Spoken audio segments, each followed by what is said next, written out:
Blog Talk Radio. Boa noite, senhoras e senhores. Aqui é o Patriota, com a voz da resistência, com Henrique Guilherme. O programa de hoje será mais ou menos igual ao de quinta-feira. Eu fiz o programa na quinta-feira, particularmente eu não gostei. Algumas pessoas disseram que não viram tantos problemas. Eu não gostei, então eu estou refazendo o programa. Eu estou modificando um pouco o programa para ele se encaixar nos padrões de qualidade que eu aceito e que eu visualizo como sendo aceitável para as senhoras e para os senhores. Então, no programa de hoje, eu vou falar sobre governos. Por que governos? Para que os governos servem? Qual é a oposição ao governo? Qual a alternativa ao governo? Seria a anarquia. Eu vou tentar explicar tudo isso olhando a questão do libertarianismo, que eu vejo que é uma questão importante de ser entendida hoje em dia, e até para desmascarar de uma forma mais adequada aquele partido libertário, que eu já desmascarei na semana passada, mas hoje eu vou falar um pouco sobre eles, mas lá para o fim, porque a intenção desse programa é praticamente essa: falar sobre os governos em primeiro lugar, e depois, em segundo lugar, falar sobre economia. Ok? Opa, me desculpem. Então, falar sobre economia. Por que Estado mínimo? Por que defendemos um Estado mínimo? E antes de começar o programa, de fato, eu vou mencionar aqui uma passagem da Bíblia que eu mencionei semana passada, que era a questão dos Macabeus, dos livros de Macabeus, que só tem na Bíblia católica, não tem na Bíblia evangélica. Os senhores sabem, eu não tenho nenhum problema em dizer que eu sou ateu, mas eu sou um ateu que lê a Bíblia e que entende muitas partes da Bíblia, e tenho até minhas partes preferidas. Se eu fosse eleger uma parte que eu gosto mais da Bíblia, seria justamente a dos Macabeus, porque tem muita batalha, tem muita guerra. Eu gosto de história militar. Mas o que é importante nessa questão dos Macabeus? Eu vou ler aqui algumas passagens, logo no começo de Macabeus 1, no capítulo 2, a Bíblia fala do Matatias e seus filhos, né? Um dos filhos do Matatias seria o Judas Macabeus. E eles estão em Modim, eles saem de Jerusalém, eles vão para Modim. E ali, como eles são de uma família de sacerdotes, como eles são levitas, os emissários do rei, eles vão até o Matatias, eles veem que o Matatias é líder daquela cidade e vão falar com ele. Esses representantes queriam que ele fizesse sacrifícios pelo rei, e em troca ele seria amigo do rei. Tanto é que ali no versículo 18, mais ou menos, eles dizem o seguinte: vem, pois, como primeiro executar a ordem do rei, como fizeram todas as nações, os habitantes de Judá e os que ficaram em Jerusalém. Ou seja, tentam convencer eles pela maioria. Olha só, a maioria está fazendo uma coisa, então vocês também têm que fazer isso que a maioria está dizendo. E eles continuam: serás contado, tu e teus filhos, entre os amigos do rei. A ti e a teus filhos o rei vos honrará, cumulando-vos de prata, de ouro e de presentes. Ou seja, está comprando uma pessoa que acredita em determinada ideologia, ok? Eu trato religiões como ideologias. Cada pessoa tem uma ideologia e cada pessoa tem uma paixão específica, particular por essa ideologia. E a questão é: qual a sua liberdade para seguir essa ideologia? Vocês podem seguir essa ideologia sem problema, sem serem cooptados por outros grupos a mudar de opinião, então fazer outras coisas. Aí o Matatias respondeu assim aos representantes lá do rei: olha só, eu estou dizendo isso, mas não era uma relação assim tão simples.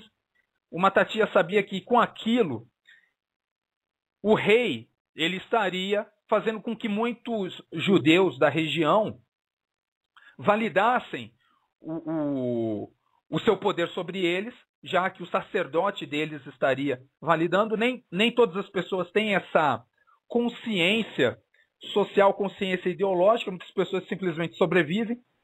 E para muitas pessoas naquela época, um sacrifício ao rei vindo de Matatias, o grande sacerdote de Modim, era relevante para fazer com que ele ficasse mais confortável com a liderança, o controle daquele rei.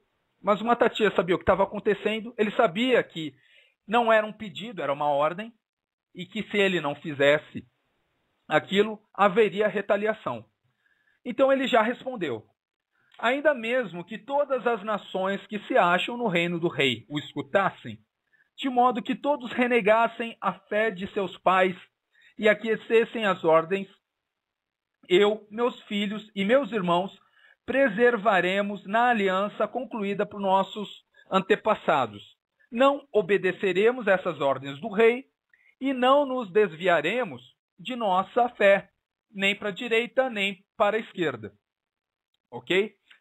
E ele mal acabou de falar isso, veio um outro sacerdote que queria mais importância naquela cidade de Modim e se adiantou a fazer aquilo que os emissários do rei tinham pedido. E, conforme a Bíblia, ok? Conforme Macabeus 1, capítulo 2, num ímpeto de justa cólera, existe essa palavra de justa cólera, arrojou-se e matou o homem no altar. Matou ao mesmo tempo o oficial incumbido da ordem de sacrificar e demoliu o altar. Ou seja, this is Esparta, ok? É o que Matatias fez. Ele falou, aqui é Esparta. Então, se é para chegar até a gente, nos intimidar, nos ordenar a modificar as nossas crenças para nos tornar escravos de um rei desconhecido que não nos representa, não é com a gente. E depois disso, Matatias gritou para a cidade o seguinte, quem for fiel à lei e permanecer firme na aliança, saia e siga-me, ok? Então muitos judeus o seguiram para se organizar nas montanhas e nos desertos da região. Agora, depois disso, houve uma guerra, ok? Uma espécie de guerra civil entre os judeus que já estavam mais ou menos dominados e as lideranças gregas da região.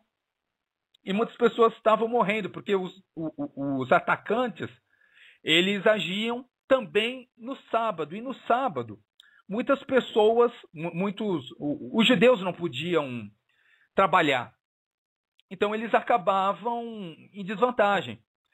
E quando Matatias e seus amigos, filhos, souberam que muitos judeus estavam morrendo porque se recusavam a brigar no sábado, ele falou assim, olha só, se todos nós agirmos como nossos irmãos, e se não pelejarmos contra os estrangeiros para pormos a salvo nossas vidas e nossas leis, exterminar-nos-ão bem depressa da terra.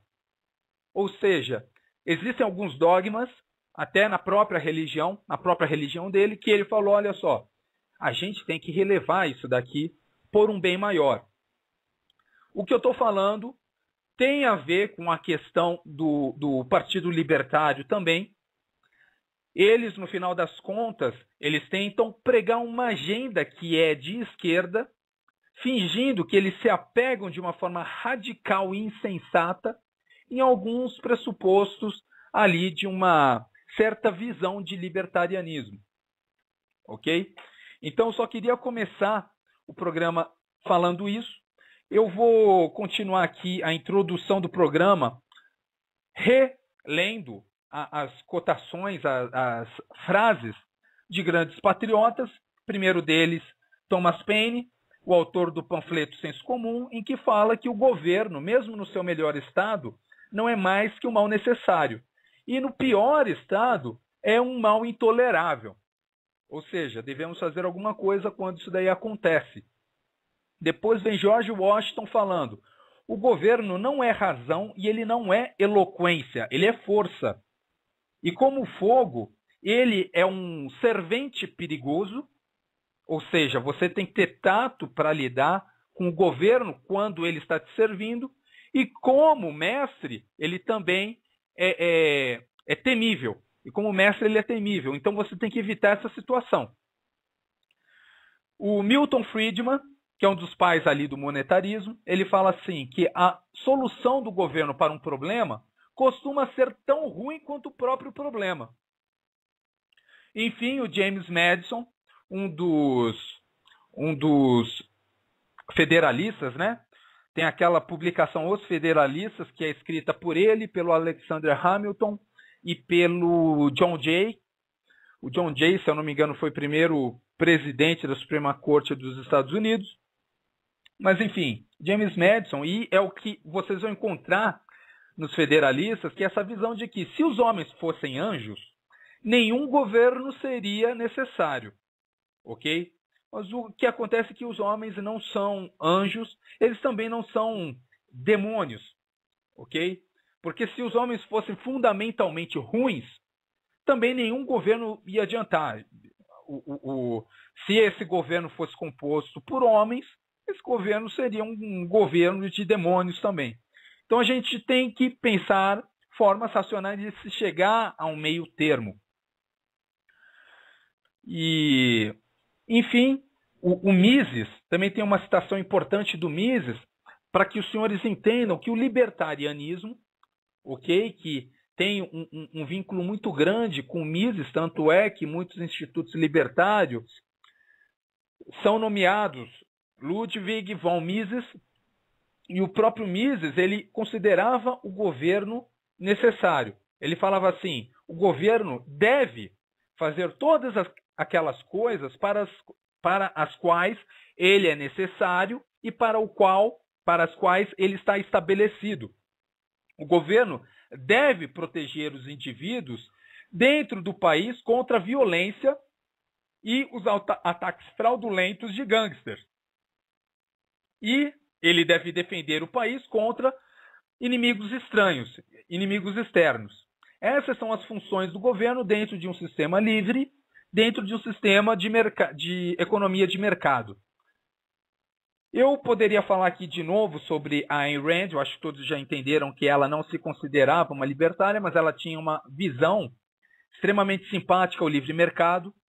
Ela tinha uma visão muito parecida com essa do Mises. Ela sabia que a oposição ao governo é a anarquia e que dentro dessa questão do governo você tem graduações, as senhoras vão encontrar graduações que vão desde o estado mínimo até o estado totalitário, comunista, fascista, essas porcarias de esquerda. Ok? E eu queria começar o programa com essas citações, então já foi feito.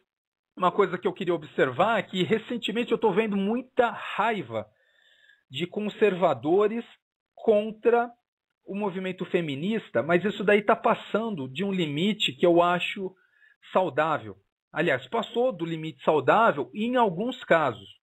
Hoje, por exemplo, eu tive a infelicidade de ler naquele grupo Guerreiros da Real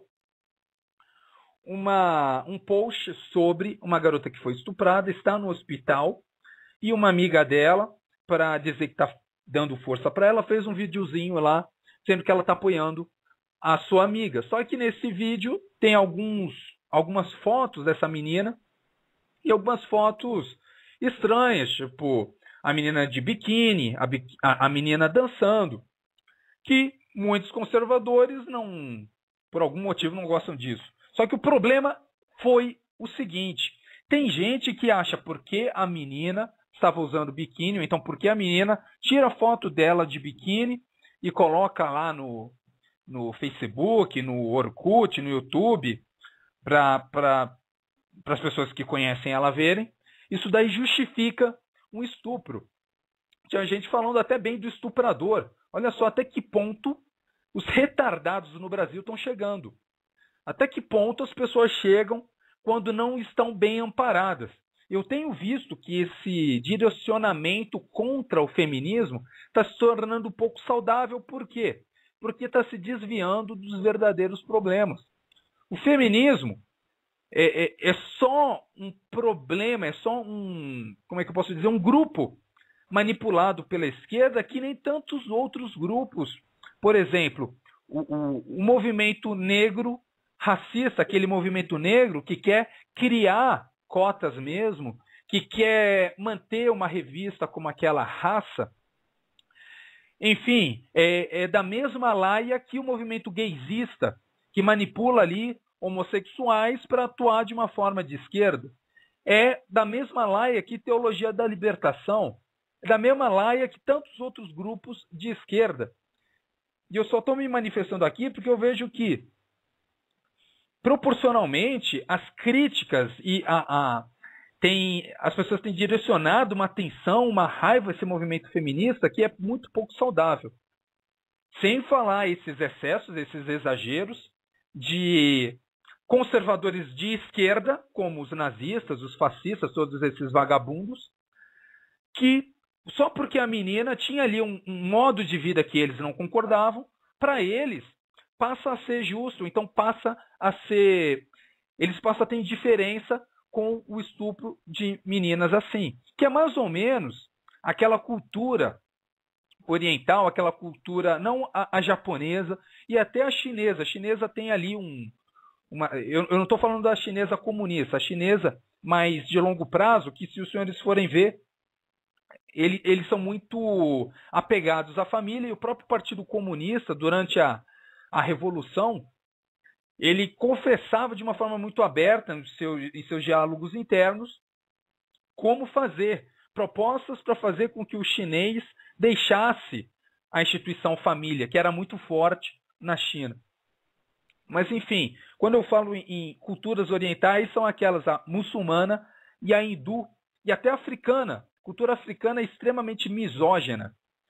A África do Sul tem um dos maiores índices de estupro do mundo, mas eu ia falar da Índia, que também tem um grande índice de estupro, mas boa parte disso é porque a Índia tem ainda muitos homens e uma cultura, muitos homens retardados, que acham que, porque a menina está vestida de uma forma ali mais sensual, ela quer alguma coisa com eles, ou então passa a ser justo um homem que fica tentado, que fica estimulado por aquilo, atacar ela para ter o seu prazer. Esse tipo de mentalidade é o tipo de mentalidade que eu vi nesse post, e eu tenho acompanhado também.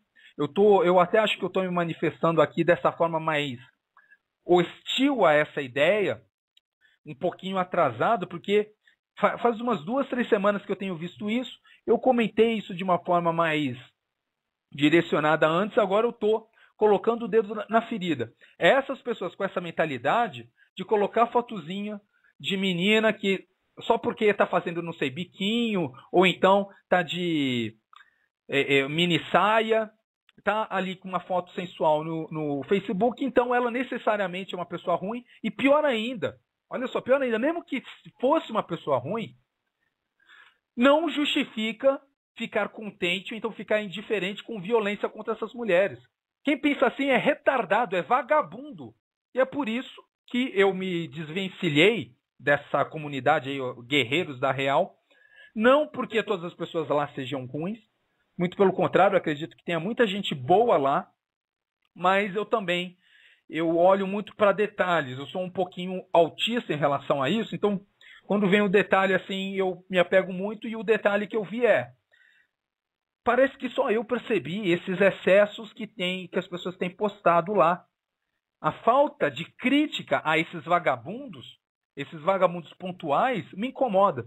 E eu não quis fazer mais parte daquele grupo, então agora estou mais tranquilo, não fazendo mais parte de um grupo que tem vários posts onde, só porque a menina ali está se comportando de uma forma que eles consideram inadequada, algumas pessoas lá acham que é justificável um estupro, uma violência contra essas pessoas.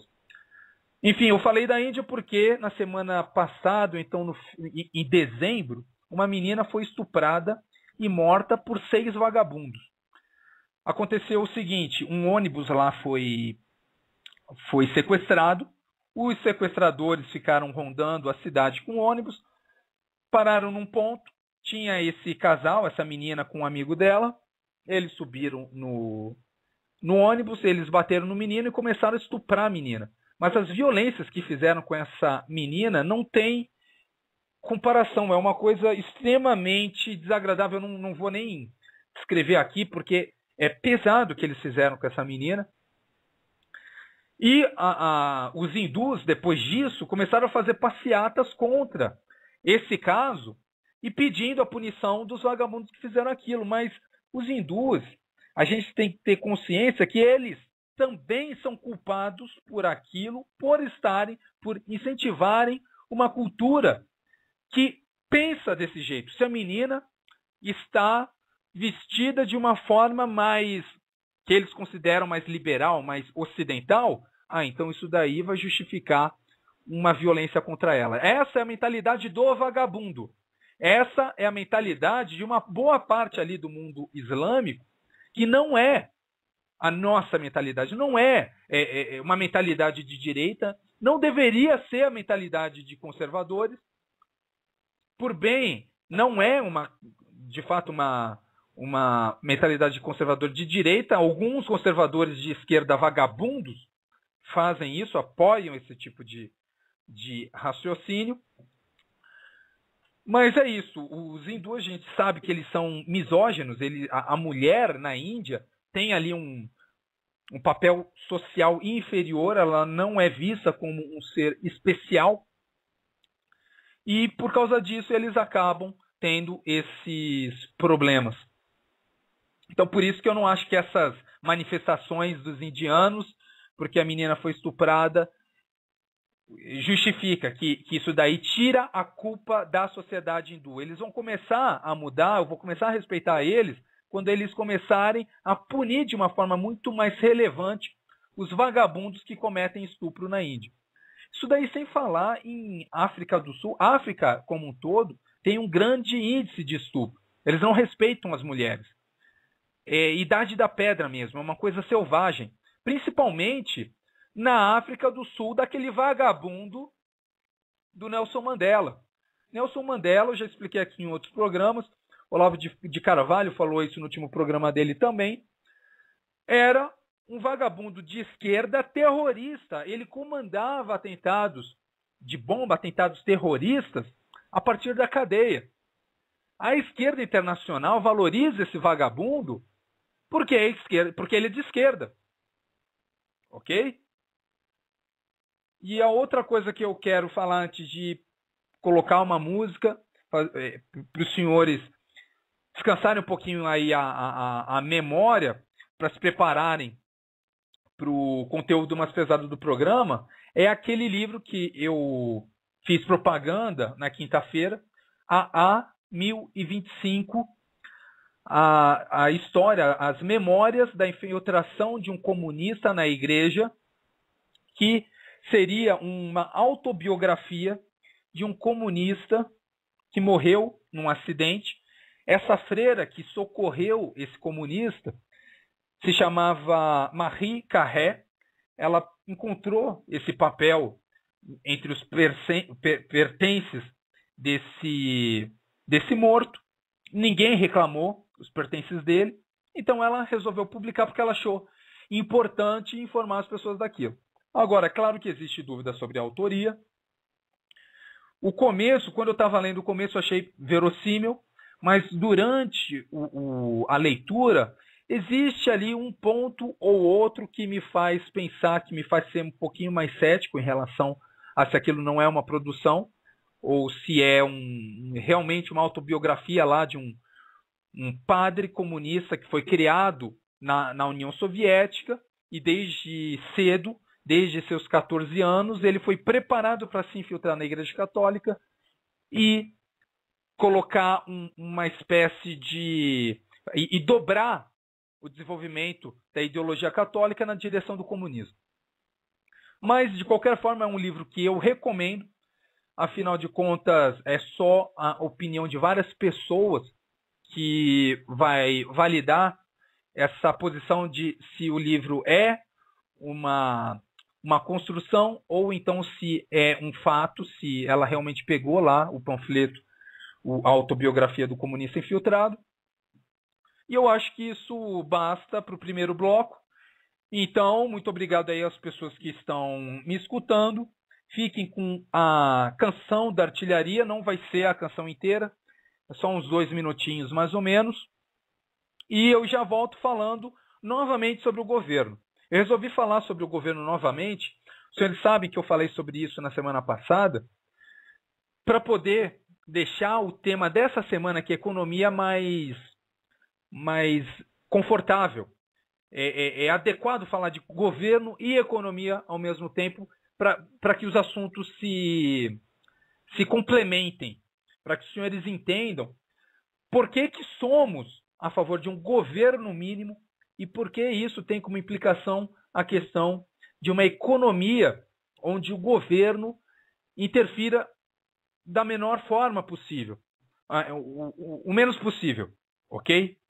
Então, me acompanhem, daqui a pouco eu estou de volta, fiquem com a canção da artilharia. Se tiverem alguma dúvida, podem mandar, só me adicionar em Polemarco Guilherme, isso daí no Facebook, mandem suas dúvidas por lá, ou então aqui mesmo no blog Talk Radio. Então, muito obrigado e até o próximo bloco.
Rajadas de fogo surpreender a vanguarda inimiga e depois retroceder.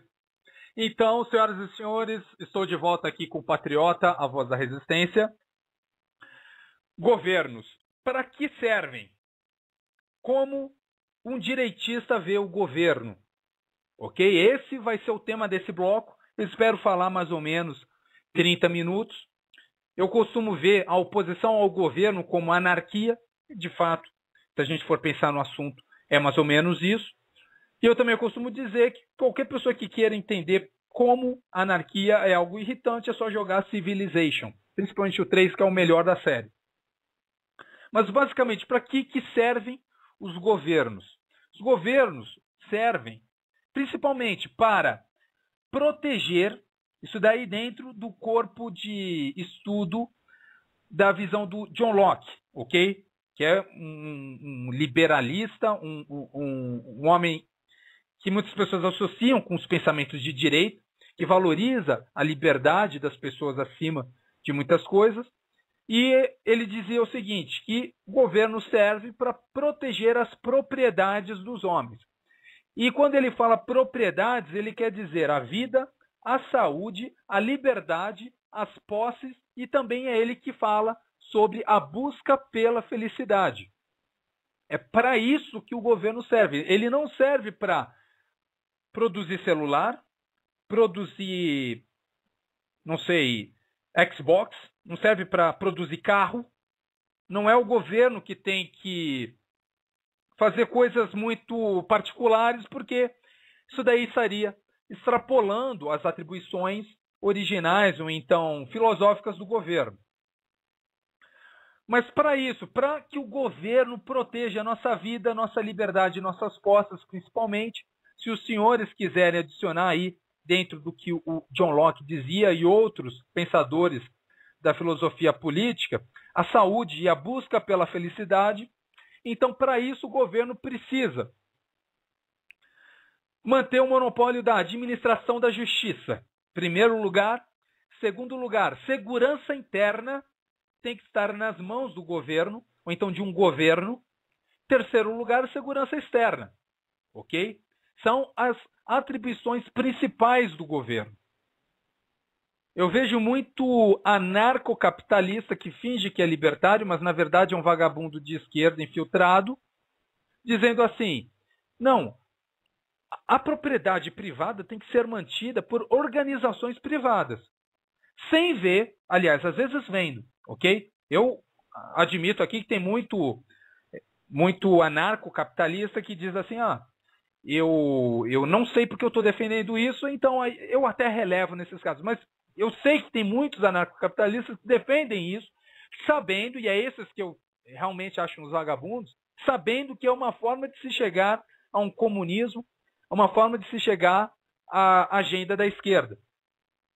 Mas quando eles falam assim, eu acho que a propriedade privada tem que ser defendida por organizações privadas, eles estão falando assim, eu sou a favor da competição de organizações que têm um poder na sociedade capaz de dizer, olha só, a propriedade dessa pessoa é dessa pessoa porque eu quero, porque ela está me pagando para eu garantir isso. Se fosse assim, a propriedade não seria tão propriedade. Não sei se os senhores me entenderam. É mais ou menos o seguinte, a propriedade dentro de um país, dentro de um governo, dentro de uma cidade-estado, que seja, de um estado, tem que ser validada por todas as pessoas dentro dessa organização. E não por um órgão que essa pessoa vai pagar para garantir a propriedade dela. Porque isso daí vai virar guerra. Ok? As pessoas vão entrar em guerra por causa disso. Aquela guerra do homem contra o homem, o estado de guerra natural em que o homem se encontrava antes de formar cidades, organizações, porque é natural das pessoas esse sentimento de posse. E principalmente da posse das coisas que eles acham que é deles, né?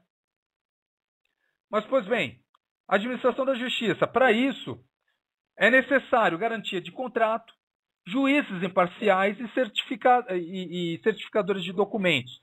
E órgãos privados não conseguem garantir isso de uma forma absoluta.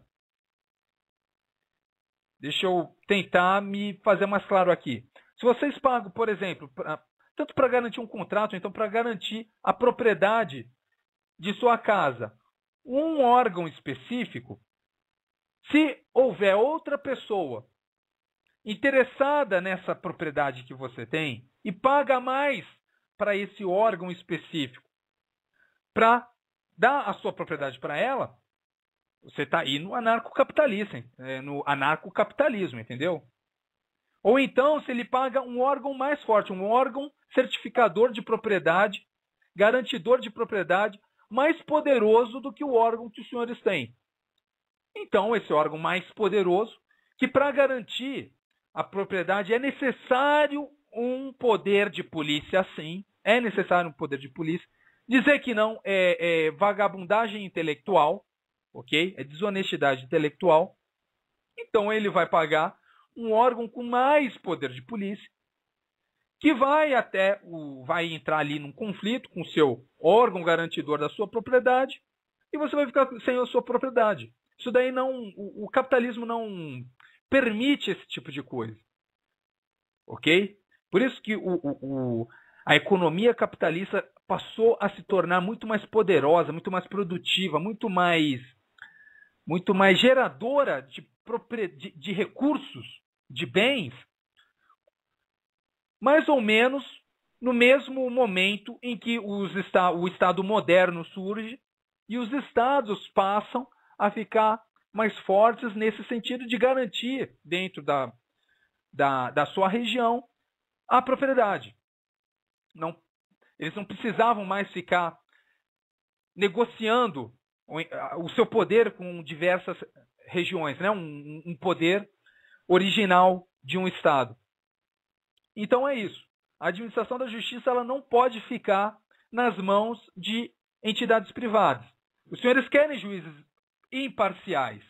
Os senhores não querem juízes parciais. Nesse mundo anarcocapitalista em que tudo não é Estado, né? Porque é uma anarquia, né? Na visão deles, os senhores vão ter que contratar o juiz. E para contratar um juiz, o juiz vai ser parcial. Ok? Se o juiz for privado, for contratado para resolver determinado problema, é muito provável que nesse cenário, quem tem mais dinheiro para pagar para o juiz vai sair ganhando. E é por isso que o juiz tem que ser uma figura pública. Não pode ser uma figura privada. Então, já nesse caso do juiz e já nesse caso da propriedade, o anarcocapitalismo, o anarquismo, o comunismo já se mostram falaciosos, já se mostram problemáticos. Mais do que isso, depois da administração da justiça, é uma atribuição do Estado garantir a segurança interna. Como? Proteção da integridade dos cidadãos contra a agressão de outros cidadãos. Proteção da propriedade. Proteção e gestão das relações entre Estados. Tudo isso é uma atribuição do governo, de um consenso de todas as pessoas dentro daquele corpo político. Se não há consenso, se os senhores pagam um órgão específico para garantir a sua integridade física, por quê? Porque, de alguma forma, e o Brasil está se transformando nisso. Aliás, pouco a pouco não, já tenho essa clara impressão que já não é intenção do governo proteger a sua integridade física como cidadão. É um objetivo do governo de fazer com que os senhores e as senhoras se pensem inseguros. Essa sensação de insegurança é típica de políticas de esquerda. Não há segurança. Um caso interessante, recente, que teve, é aquele em São Paulo. Eles criaram lá uma lei em que a polícia não vai poder mais levar o bandido para o hospital. Eu acho assim, eu não vejo porquê, mas eu vejo até com bons olhos. Não que eu concorde, eu vejo com bons olhos. Em que sentido? A intenção dessa farsa é deixar claro que vagabundos do governo do estado de São Paulo acreditam na versão fictícia de que as polícias matam os bandidos no caminho entre a troca de tiros e o hospital. Ok? Vários vagabundos de esquerda têm feito isso. Dizer que a morte de vagabundos em troca de tiros não é que eles estavam cometendo um crime e atiraram contra a polícia, mas que a polícia é vingativa, o policial é um cara malvado, que o policial sai de casa querendo matar, querendo arranjar problema, afinal, eles não têm família, eles não têm filhos, eles podem sustentar esse tipo de pressão, né? Então, eles saem de casa para fazer o mal mesmo, então eles matam os bandidos no caminho do hospital. Isso é o que os esquerdistas, jornalistas de esquerda, vagabundos, querem que os senhores pensem. Mas aí vem vagabundos lá no estado de São Paulo. Praticamente todos os representantes de São Paulo são vagabundos. Prova disso é que eles concederam aquele uma propriedade grande de São Paulo, aí eu já acho que é do município, para o Instituto Lula, ou seja, um bando de vagabundos, mas eles também confirmaram essa outra lei, que é para dizer assim, olha só, isso que esses jornalistas de esquerda vagabundos estão dizendo, a gente identifica como verdade. Então, o policial não pode mais levar o bandido para prisão, me desculpem, para o hospital. Eles têm que chamar o SAMU. Então, dentro da própria ideologia de esquerda, né, com essa lei absurda, o bandido vai se meter com a polícia, vai levar tiro durante a troca de tiros e vai ficar sangrando até a ambulância do SAMU sair do hospital, passar por todo o trânsito da cidade de São Paulo, que é uma coisa absurda, chegar no local do crime, pegar o bandido, levar para o hospital, até aí o bandido já morreu. Então, acho que foi um tiro que saiu pela culatra. Eu não concordo com isso, ok? Eu não concordo com essa política específica. Eu acho que se a polícia está trocando tiro com o bandido e está ali tá presente, ela pode levar sim o bandido lá para o hospital, mas os próprios pais dos bandidos já estão reclamando. Por quê? Tem bandido morrendo no local do crime. Então, por isso que eu falo que eu até gostei mais ou menos, porque os bandidos estão morrendo. Por quê? Por causa de uma política de esquerda. Isso daí mostra que a esquerda ela quer provar um ponto. Ela não quer, por exemplo, ela não está pensando no bem-estar do bandido. Ela quer dizer, com essa política, que a polícia que mata o bandido no caminho entre o local do crime, lá que o bandido começou a trocar tiro com a polícia, e o hospital. É isso que a esquerda quer dizer. E com isso ela acaba matando o bandido. Olha só, é a consequência nefasta de um raciocínio nefasto. Mas, enfim, eu estou falando isso porque é um caso de segurança interna e o governo deve manter a proteção e integridade dos cidadãos contra a agressão de outros cidadãos. Sim, não tem que ser terceirizado. Claro que eu vejo de uma forma positiva organizações de segurança privada para garantir sua integridade quando o Estado falha, porque o Estado também ele não é todo capaz, não é todo poderoso, não é todo cheio de recursos, e a gente nem quer isso, mas o Estado tem que ser racional, tem que administrar essa política, e quando não houver possibilidade de garantir a segurança em todos os casos, deveria, mas quando não for possível, entra aí sim a possibilidade mais que legítima de se contratar órgãos privados de segurança. Mas agora, esses órgãos privados de segurança é para suprir uma necessidade, uma demanda que o Estado não consegue e deveria, que fique claro. O Estado deveria estar fazendo isso. Quando um cidadão contrata ali seguranças, não é porque esse órgão de segurança garante a propriedade dele. Porque não garante, ok? Ele só garante materialmente falando, né, na prática. E se fosse um mundo sem Estado em que cada pessoa garantisse a sua propriedade pagando um certo mafioso, é só vir uma guerra de máfias, entre máfias, para que a sua propriedade caia nas mãos da outra máfia, ou então dos amiguinhos da outra máfia. Simples assim. Então, por isso, a segurança interna é, sim, uma responsabilidade do governo. Depois disso, segurança externa. A proteção contra ameaças externas é importante. Um governo tem que fazer isso. É incumbência do governo proteger os senhores e as senhoras, suas famílias contra ameaças externas. E dentro dessa atribuição, a fiscalização de quem entra e sai do Estado, do governo, daquele corpo político, é uma atribuição, sim, do governo. Dizer diferente, defender coisas diferentes é pensar que o mundo é feito de pessoas inocentes, de anjos. Nunca irá haver agentes externos querendo atrapalhar o andamento das coisas no nosso país, dentro das nossas fronteiras. Isso daí é imaturidade, ou vagabundagem, como eu apontei lá no programa do Peliber. Então, continuando. Fora isso, fora essas três atribuições principais, administração da justiça, segurança interna e segurança externa, é legítimo, através do voto, o seguinte: Realização de projetos para fortalecer laços entre os estados. E isso se todos os estados envolvidos no projeto estiverem de acordo.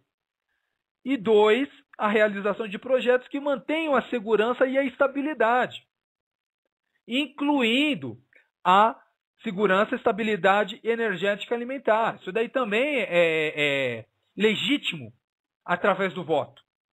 Os senhores podem discordar, os senhores podem ter uma visão de Estado mínimo em que necessariamente vai ser contra uma criação de infraestrutura que vai privilegiar todo mundo dentro de parâmetros organizados e controlados, mas isso daí não deixa de ser legítimo, ok? Então, para explicar melhor essa questão do Estado, eu fiz uma espécie de desenvolvimento do que o Thomas Paine fez no seu panfleto Senso Comum, que é da evolução do governo, como surgem os governos republicanos representativos. E ele começa falando de um grupo pequeno de homens, eu comecei disso, eu fiz um outro caminho dele, o que ele fez, mas eu começo por esse pequeno grupo de homens que resolvem criar um governo representativo porque eles não querem essa porcaria de ficar contratando o fortão da rua para garantir a propriedade deles. Então eles se unem, lá todo mundo da rua se une, fala assim, pô, vamos criar um governo que é capaz de garantir a nossa propriedade para todo mundo. Todo mundo vai aceitar isso, ok? Não é uma anarquia. Isso aqui, olha só, a anarquia era até ontem, era aquele lixo que a gente está tentando se livrar, tanto é que a gente está pensando nesse instrumento perigoso, que é o governo, que conforme George Washington, é um servo perigoso como o fogo, e é também um mestre a ser temido, ok? Então, aquela anarquia que a gente não estava se dando bem, a gente vai deixar para ontem, e agora a gente vai resolver criar um governo representativo. E nesse caso, pequeno grupo de homens é uma democracia de fato. Eles dizem o que querem e votam o que eles querem. Eles votam cada proposta. Se eles querem passar uma nova regra, todo mundo lá se reúne e olha só, eu concordo, eu não concordo, ganha a maioria conforme as regras concordadas, ok? Só que esse pequeno grupo cresce, mas cresce de uma forma, pense de uma forma bem relevante. Ele cresce, mas se mantém dentro de uma certa concentração geográfica. O voto direto em cada proposta passa a ser inviável. Então eles criam representantes. O impacto homogêneo das políticas, olha só, como eles estão numa concentração geográfica, as políticas vão ter um impacto homogêneo. Isso vai fazer com que haja uma correção constante das ações do governo por meio da cobrança direta do cidadão sobre os representantes. Vai ser muito mais difícil de haver propostas que atentem contra a vida, saúde, liberdade, as posses das pessoas, porque todos mais ou menos se conhecem, todos têm mais ou menos a mesma cultura e todos vão se manifestar caso sejam prejudicados. Ok? E olha só, esse grupo maior, dentro de uma concentração geográfica, é mais ou menos a Europa no começo do século XX. E os senhores notam que isso não impediu a ascensão de esquerdistas tiranos na Europa. Isso daí mostra que, mesmo assim, é necessário estar sempre atento. Só que aí a gente imagina esse grupo crescendo mais. Aí vai ter uma desconcentração geográfica e vai se criar uma federação. E nesse caso, nem toda a proposta é legítima se vencida pela maioria. Por quê? Porque em alguns casos, 80% da população vai forçar prejuízos nos direitos de 20% da população. Que seja 60% da população impondo prejuízos a 40% da população. Isso daí é perigoso num contexto de desconcentração geográfica, porque as leis, como é desconcentrado, vai ter impactos regionais discriminados. Quanto mais regiões, mais diferentes elas vão ser. Quanto maior o país, maior a possibilidade, a probabilidade delas sofrerem com climas diferentes, vegetações diferentes, problemas diferentes, catástrofes naturais diferentes, enfim. Então, o controle sobre os impactos perversos de uma política que afeta direitos é muito mais difícil. Há dificuldade de comunicação, por exemplo, como a gente vai fazer um ajuste fino de políticas com o Acre. O Acre tem que ter uma autonomia. Da mesma forma que todo Estado brasileiro tem que ter autonomia. Ok? Isso daí eu estou defendendo a autonomia do Acre da mesma forma que eu defendo para todos os estados brasileiros. Com as populações isoladas, fica difícil comunicar quando uma política é ruim e quando uma política é boa. Então é necessário impor um limite para os poderes do governo. E a melhor solução, e é o que eu esperava ver lá no Partido Libertários, que eu não vi, o que mostra que é uma porcaria de esquerda, é deixar a decisão nas mãos dos municípios, principalmente, que farão suas constituições estaduais, regionais, para se governarem melhor.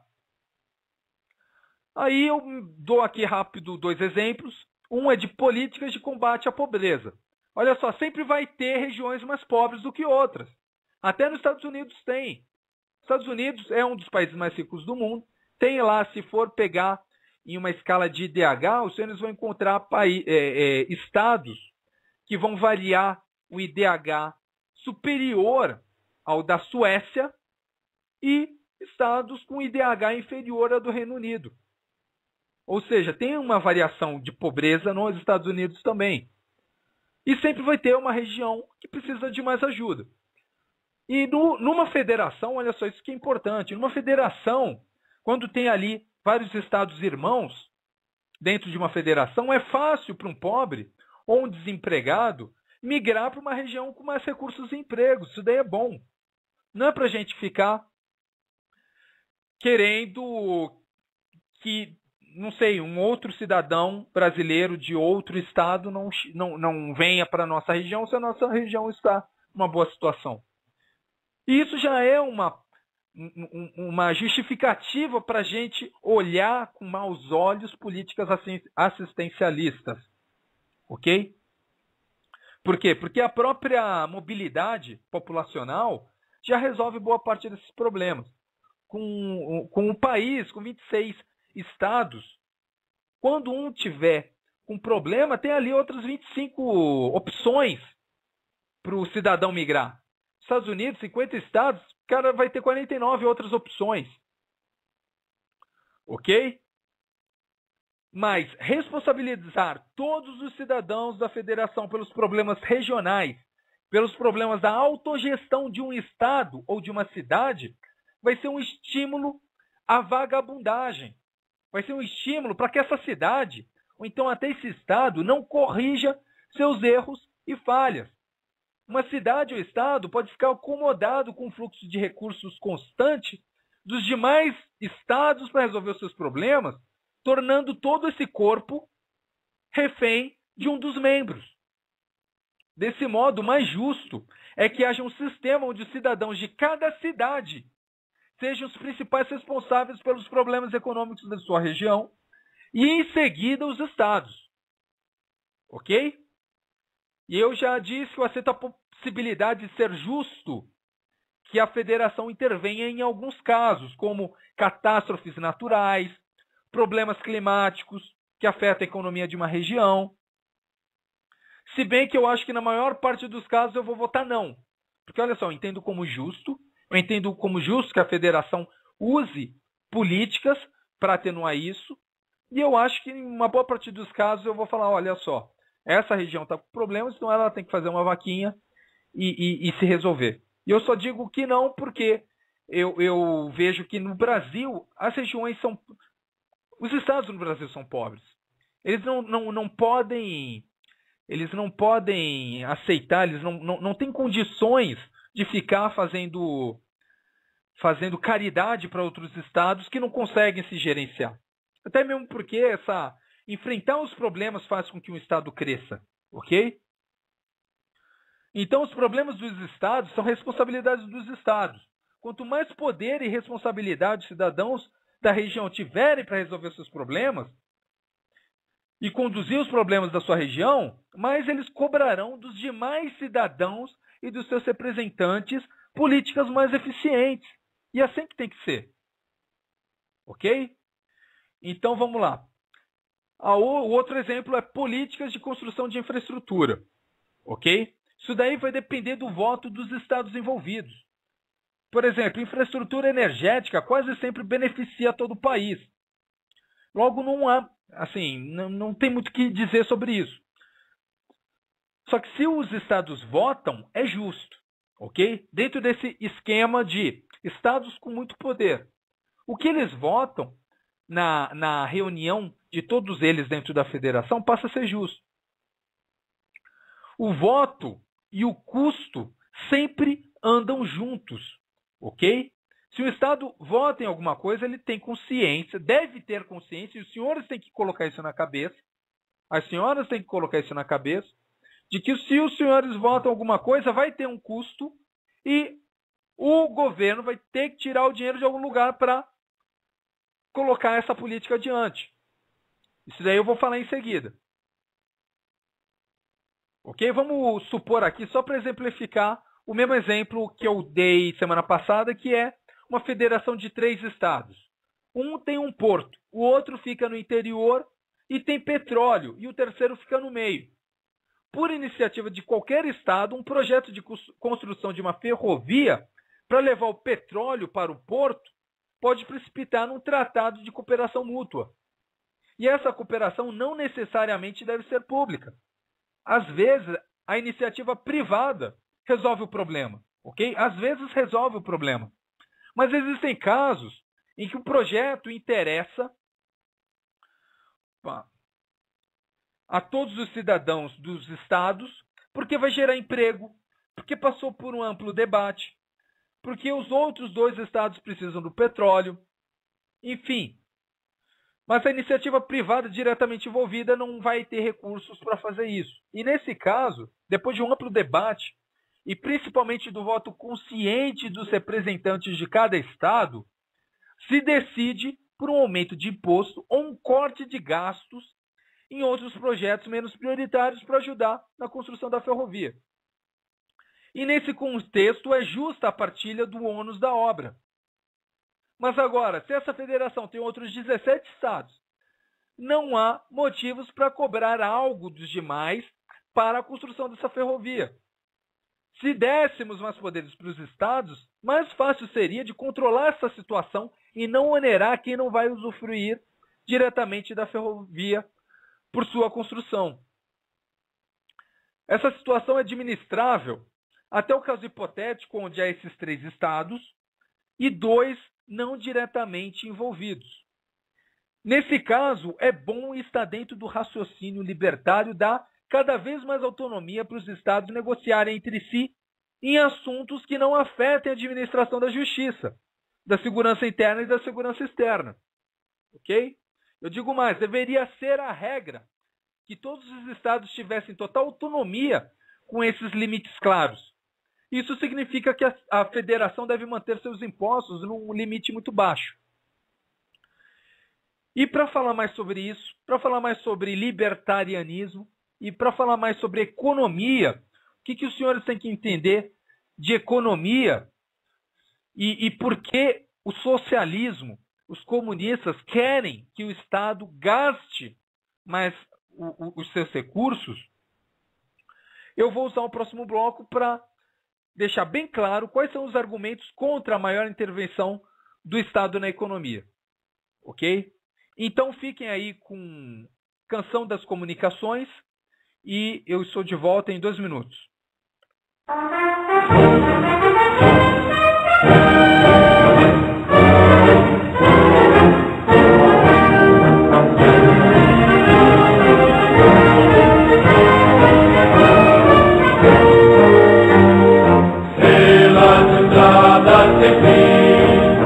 Pelo campo caminha a glória, os nossos rios, as nossas andenas, branquecidas vitórias. Quando soa a metralha, o ronco dos canhões.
nome de Rondon pulsando em nossos corações. É isso aí, esse foi um trecho da Canção das Comunicações. Então, vou continuar aqui falando de economia de direita. E antes de continuar, eu vou falar um pouquinho sobre a questão do anarcocapitalismo. Anarcocapitalismo é o seguinte: ninguém se manifestou ainda, mas eu entendo que existem pessoas boas que dizem que defendem isso. Uma dessas pessoas é o Heleno de Carvalho, que tem feito vários vídeos muito bons para se entender a economia libertária de uma forma mais sensata. Só que existem essas pessoas que têm a simpatia, e ele diz que vê problemas com essa ideologia e que ele não acha que isso daí vai acontecer. É mais ou menos um desejo, uma fantasia, vai saber.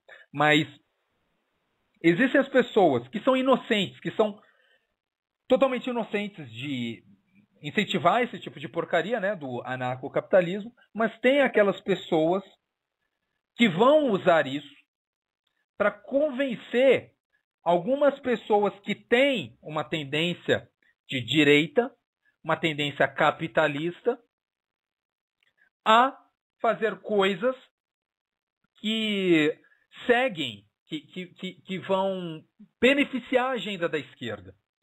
Ok? E é por isso que eu bati tão forte no Partido Libertário na semana passada.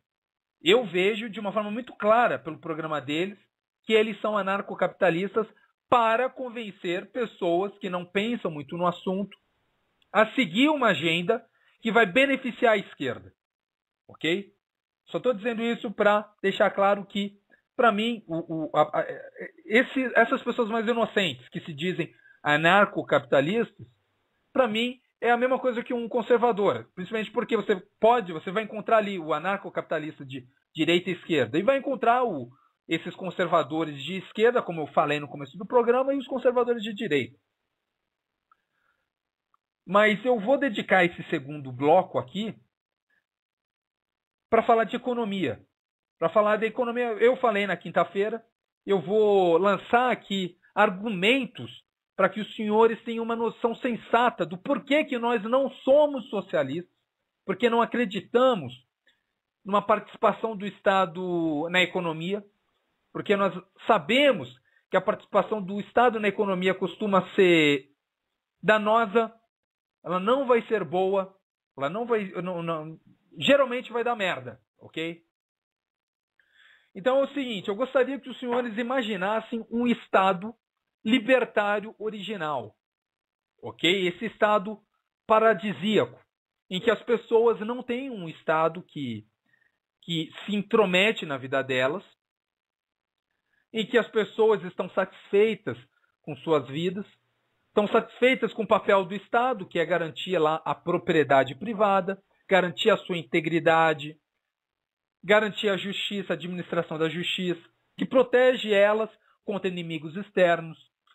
Só que acontece ali uma epidemia de alguma doença e aumenta o número de pessoas doentes.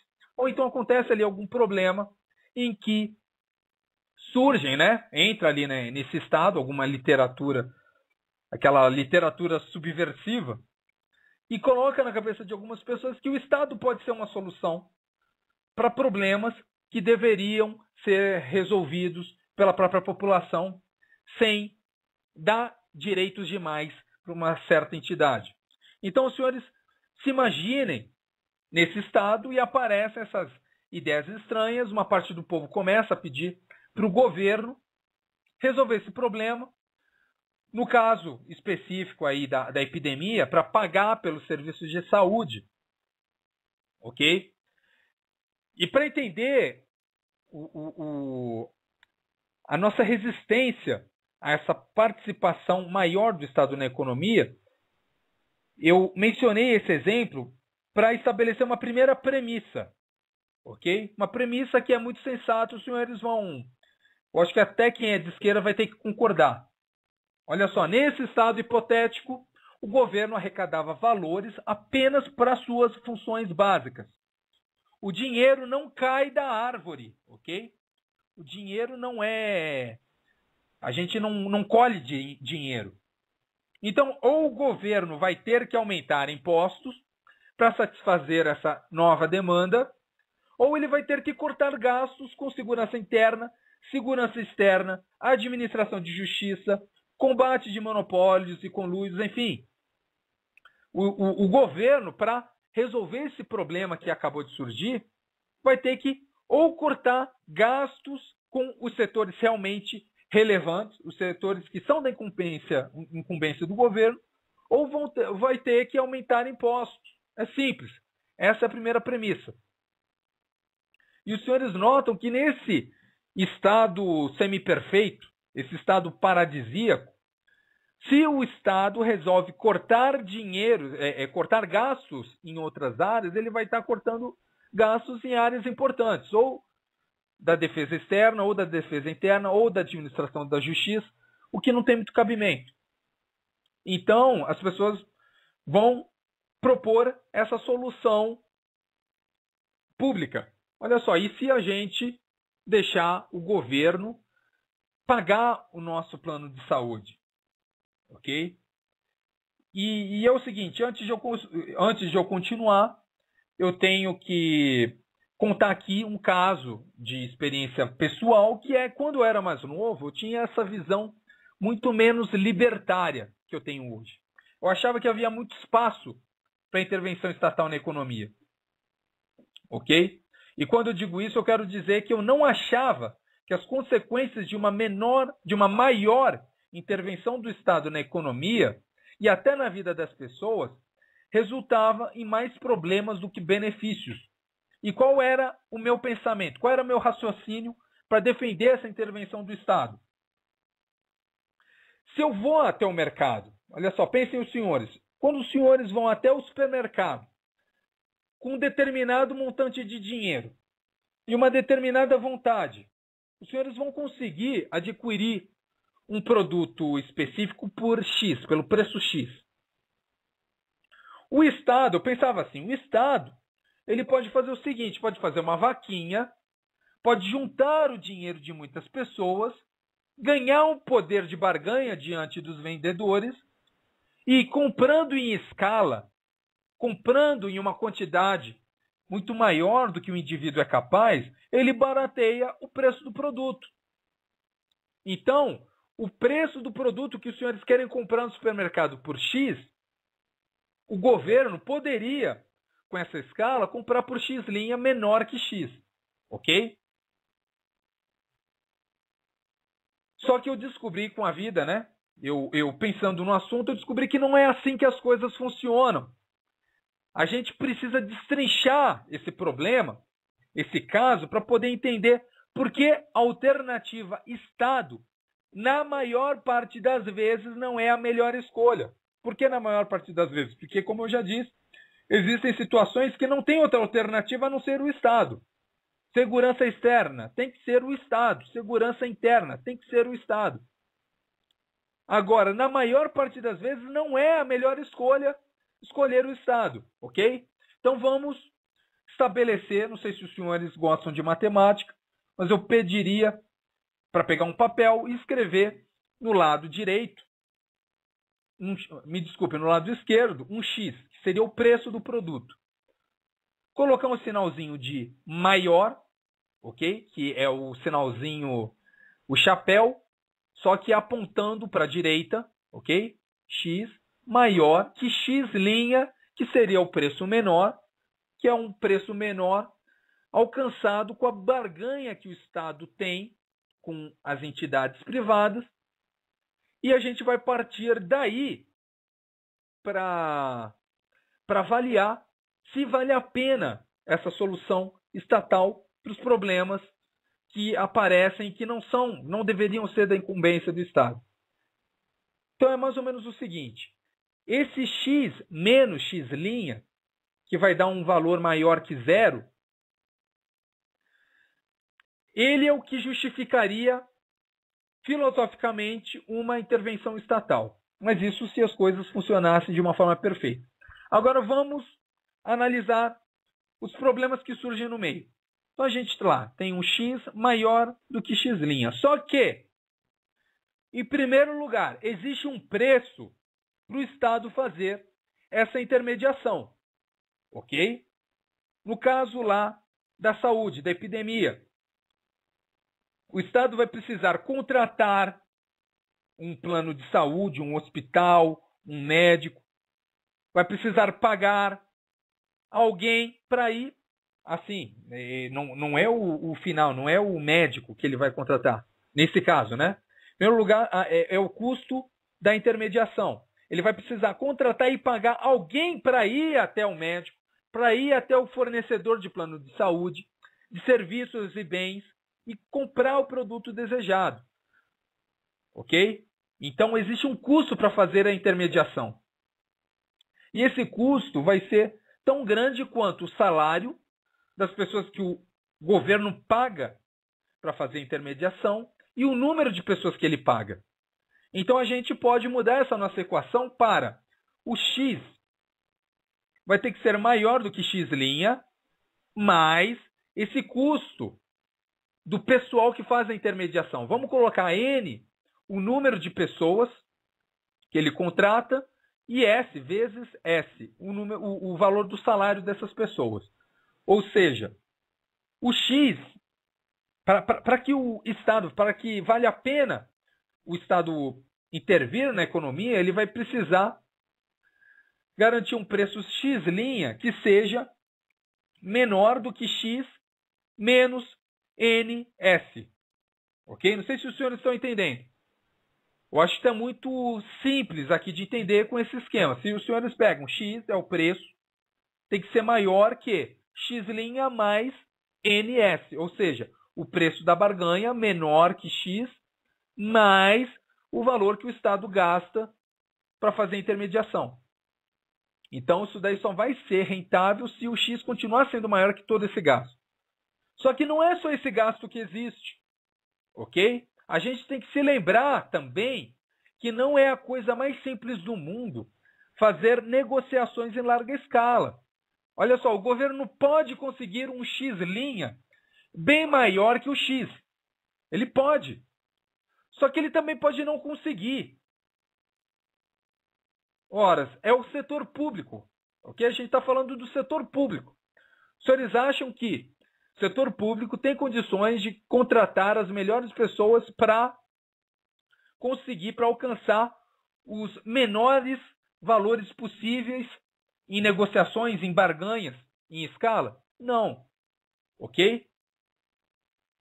Então, o salário que o governo oferece nem sempre vai conseguir contratar o melhor negociador. Então, esse probleminha do preço, que nem sempre, ou então, como o Estado tem um orçamento específico para isso, ele nem sempre vai conseguir um bom preço na barganha em escala.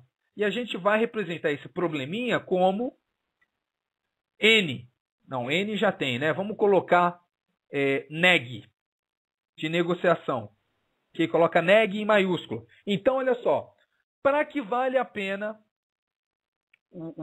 a intervenção do Estado, o preço de mercado vai ter que ser maior do que o preço da barganha, incluindo essa bagagem de problema de negociação, que nem sempre o governo vai conseguir o melhor preço, e também o custo com as pessoas envolvidas na intermediação.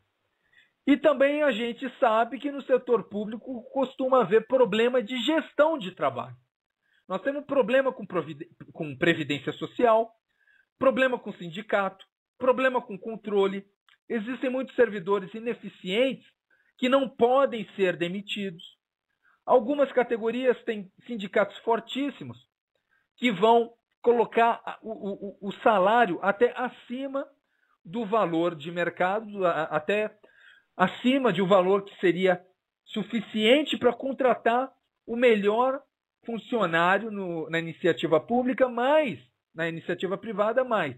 Como o Estado tem, em alguns casos, como no Brasil, um sistema ineficiente de gestão de pessoal, mesmo com esse salário superior, eles não vão conseguir fazer com que essa pessoa dê tudo de si para conseguir o melhor resultado para o governo.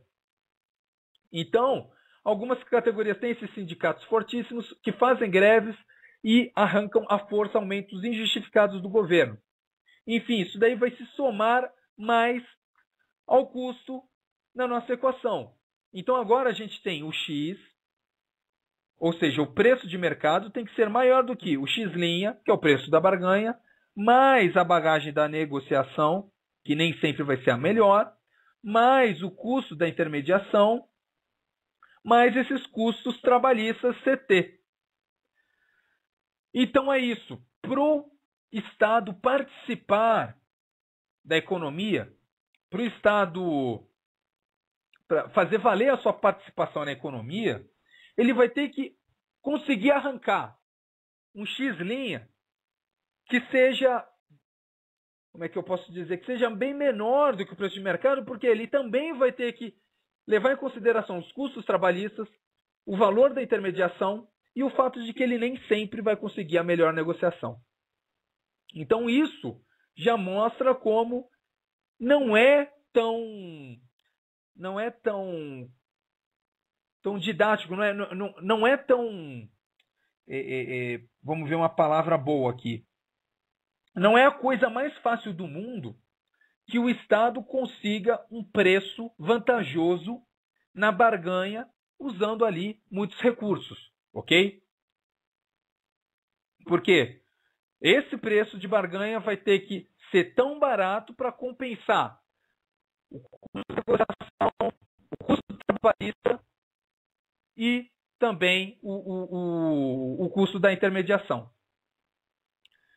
Então, a premissa número 2. Depois disso, levando em consideração isso que eu já disse, a gente tem uma segunda premissa que é: o governo, na essência, ele não cria valor além dos serviços para os quais ele legitimamente existe.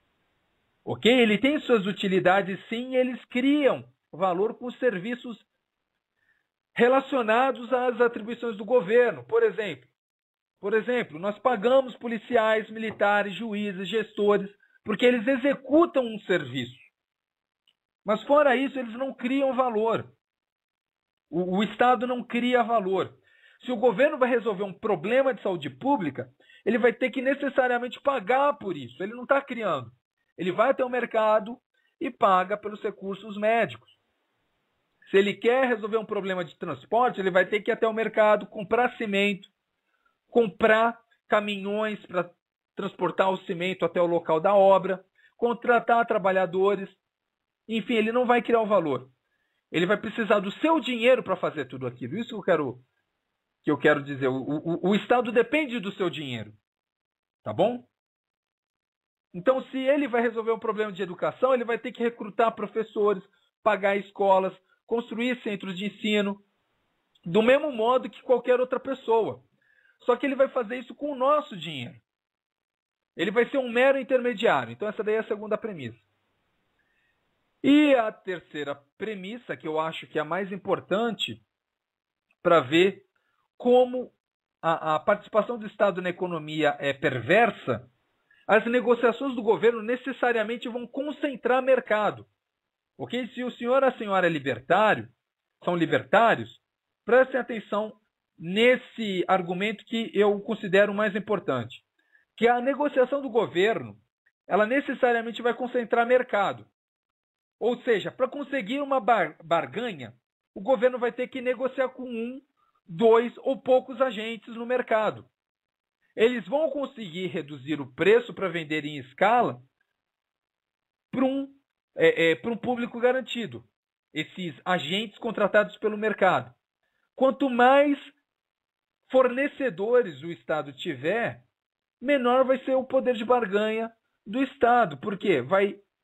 Ele vai passar cada vez mais a trabalhar, a funcionar como só mais um ente privado. E se fosse para ter essa situação, a gente não precisaria dele para estar fazendo isso. Ok? Então, como ele tem que concentrar o seu gasto para resolver esse problema e para ganhar com esse benefício da barganha, muitos valores vão estar envolvidos e vai fortalecer demais alguns agentes. E é nesse contexto que é necessário estar atento para algumas observações e consequências. Ok? Vamos lá.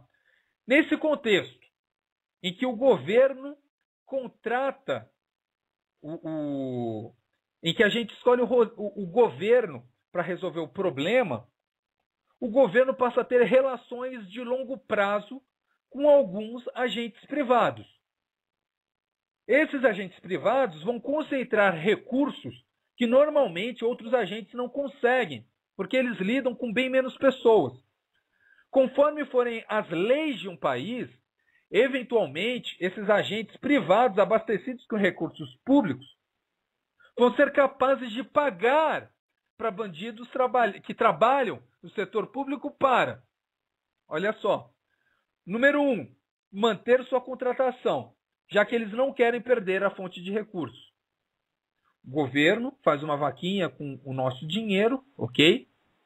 E usa esse dinheiro para conseguir uma barganha, contratando um determinado agente privado. Mesmo num cenário perfeito em que o valor que eles conseguem contratar com esse agente privado supere o custo da intermediação, o problema da negociação e os custos trabalhistas, mesmo que supere, no longo prazo, esse ente privado ele pode ficar mal acostumado com aquele fluxo de recursos garantido e alto e enriquecedor. Então, ele vai poder pagar bandidos que trabalham no setor público para manter sua contratação, já que eles não querem perder essa fonte de recursos.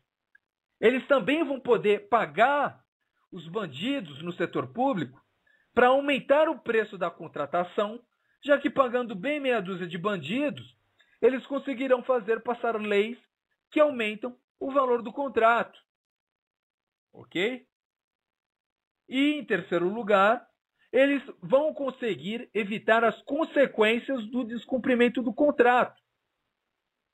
Agora eles vão poder fornecer metade do serviço ou um serviço muito ruim sem sofrerem as consequências. Pensem no caso da saúde, ok? Pensem que o governo agora vai garantir a saúde de todo mundo. Então ele faz lá uma vaquinha, aumenta o imposto, sendo que vai usar o recurso dos senhores para contratar um plano de saúde e contrata uma determinada agência. No primeiro ano, por mais que ele consiga ali um bom preço, pode não ter grandes consequências. Só que o risco, e no Brasil esse risco daí é ampliado por infinito, há o risco de essa agência pagar, como ela está concentrando muitos recursos, as outras agências de saúde, as outras fornecedoras de planos de saúde vão quebrar, ou então vão se especializar em alguns nichos. Então ela vai usar esse recurso para pagar alguns políticos para manter sua contratação depois, como por exemplo, o caso que eu sugeri no começo era de uma epidemia. Depois da epidemia, esse agente ele pode ir lá para alguns vagabundos no setor público, alguns políticos, e falar assim, ó, mantém aí a minha contratação e eu te pago um valor específico. Então, essa é uma das consequências. A outra consequência é, olha só, eu vou te pagar para manter a contratação e aumentar o preço dessa contratação. Eu pago bem, ok? Você está lidando com saúde. Recentemente tem uns vagabundos aí querendo aumentar, eu acho que para 10%, o valor, 10% do PIB, o valor gasto com saúde. Ok? Para garantir que seja maior que 10%, então até 10%. Isso daí vai criar uma concentração de mercado, vai criar um poder nas mãos do governo que vai também concentrar o mercado em alguns setores. E esses setores vão, porque já acontece, chegar lá em alguns vagabundos, alguns políticos e falar para eles manter a contratação deles e não só manter a contratação. Manter a contratação com preço maior que o de mercado. Ok? E também tem essa terceira consequência que é, eles podem manter o preço na mesma, ok? Eles mantêm lá o contrato, mantêm o preço, eles não aumentam o preço, mas fornecem um serviço inferior ao preço que eles estão oferecendo. E eles têm poder para garantir a permanência deles no contrato, porque agora eles conseguem ter alguns políticos vagabundos no bolso deles. Ok? Então, se a gente compara isso com outro contexto, que é o fornecimento privado dos serviços, a resolução privada dos problemas, olha só, em primeiro lugar, vai ser mais difícil para um agente chegar a um poder econômico absurdo, e mesmo que chegue, ele terá que obrigatoriamente passar pela satisfação de milhares ou milhões de consumidores. Ou seja, ou eles vendem mais barato, ou pelo mesmo preço, com mais qualidade. É a única forma dele conseguir essa concentração de poder. E mesmo que ele chegue lá, mesmo com muito poder, se eles aumentarem o preço ou se tornarem abusados, eles sempre vão ser trocados por outros agentes no mercado. Eles não ousam desafiar os consumidores.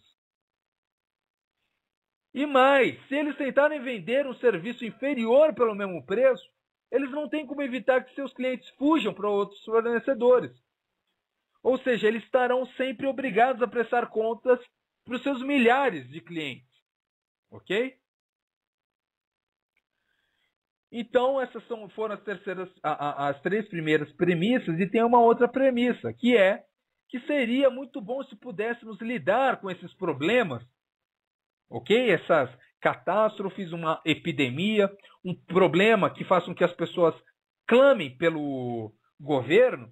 Seria muito bom se pudéssemos lidar com esses problemas de forma controlada. Por exemplo, se tivéssemos uma cidadezinha onde os habitantes pagassem o governo para contratar os serviços de um hospital privado ou construir um hospital público no centro da cidade. Pensem nesse caso, a gente está numa cidadezinha, mesmo com essas desvantagens que eu listei até agora, eles resolvem a opção pública e eles contratam ou um hospital privado no centro da cidade ou constroem um hospital público. Ok? Então é mais fácil de controlar, atenua os problemas dessa solução pública. Mas na maior parte dos casos não vai funcionar assim.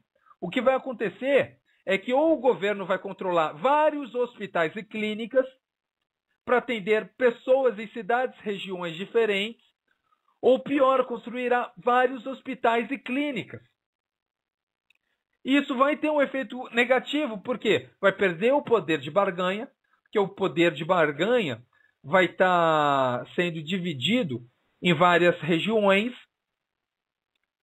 Vai ser mais difícil de administrar isso, ok? O custo de intermediação vai ser maior.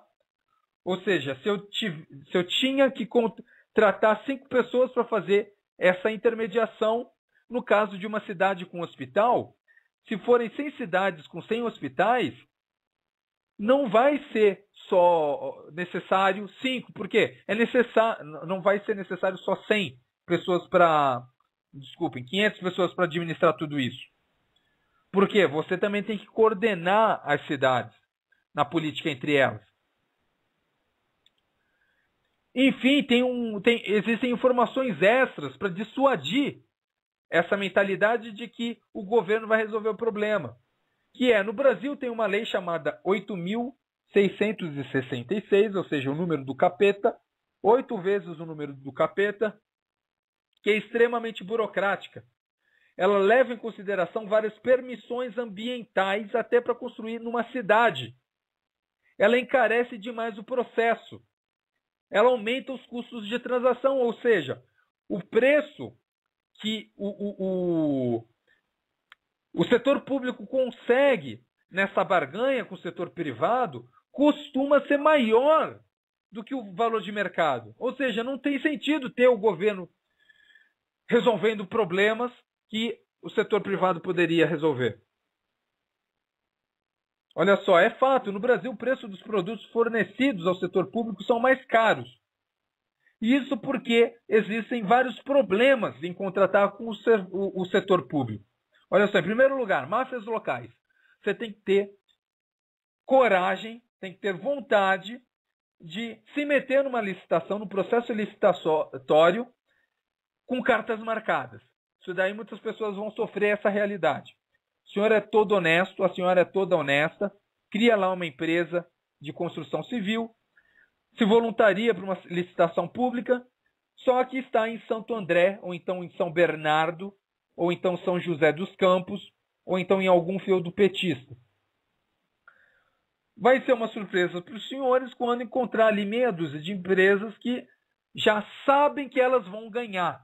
E se os senhores tentarem fazer alguma coisa que elas não concordem, eles vão tentar te dissuadir de formas violentas, de formas não agradáveis, ok?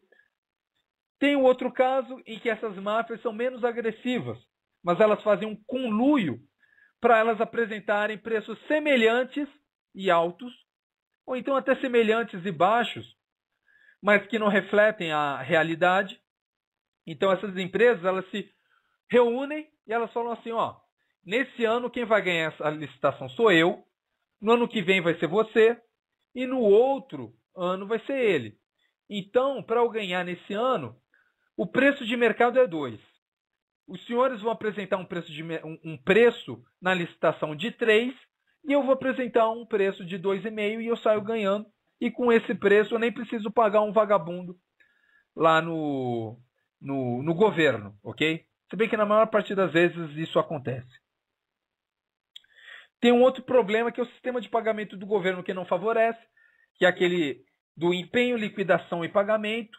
O governo tem uma reserva lá de gasto e ele só vai pagar depois que fazer a liquidação, ou seja, você vai ter que entregar o produto, dar a nota fiscal, esperar um tempo para o dinheiro cair na sua conta, ok? Não tem muitas negociações com o governo, é isso ou nada. Ele não paga adiantado, não paga uma parcela antes, ele sempre vai passar por esse processo esdrúxulo de pagamento. E depois tem a questão do processo de seleção das empresas, ok? Você só vai, olha só, numa licitação, você só vai se achar que vai ganhar alguma coisa. Entendam isso. O governo usa essa lei, imbecil, para contratar serviços e produtos, e para comprar produtos. Só que as pessoas só vão vender para o governo, só vão se cadastrar para vender para o governo se elas acham que elas vão ganhar com isso. Olha só, mesmo que seja um sistema de menor preço, os candidatos vão necessariamente repassar para o preço do produto os custos de preparar o projeto básico, que é uma exigência lá da Lei 8.666, o custo de preparar o projeto técnico, as gestões para conseguir a documentação necessária, o custo de deslocamento, etc. Além disso, sempre entrará no preço o gasto das empresas para realizar aquele lixo do estudo de impactos ambientais. E esse estudo é inconveniente, ok? E todo esse esquema vender o seu produto, ou então o seu serviço para o setor público é inconveniente. Você pode não ganhar e ainda assim você vai ter gastos consideráveis para participar desse processo de seleção. Por isso que os preços são mais altos do que na iniciativa privada, ok? No mercado, no livre mercado. Então eu concluí aqui o programa com duas conclusões. A primeira, a solução do governo é pior, ok? Por quê? Claro que, olha, deixa eu explicar fazer o papel de advogado do diabo um pouquinho antes de ir para a segunda conclusão. Mesmo o governo sendo pior, tem que deixar claro que há espaço para a participação do governo. Existem pessoas que não têm condições de ter cuidados médicos básicos, por exemplo. Ok? O que importa é que esse programa de saúde do governo não seja um programa de todo mundo. O governo fazer planos de saúde, me incluindo dentro de um sistema de saúde básica, é um absurdo. Eu tenho certeza que tem muita gente que tem plano de saúde que nunca usou o programa do governo. Ok? Além do meu plano de saúde, eu ainda gasto com médicos avulsos, com exames avulsos que eu quero fazer por minha conta. Eu não preciso do governo.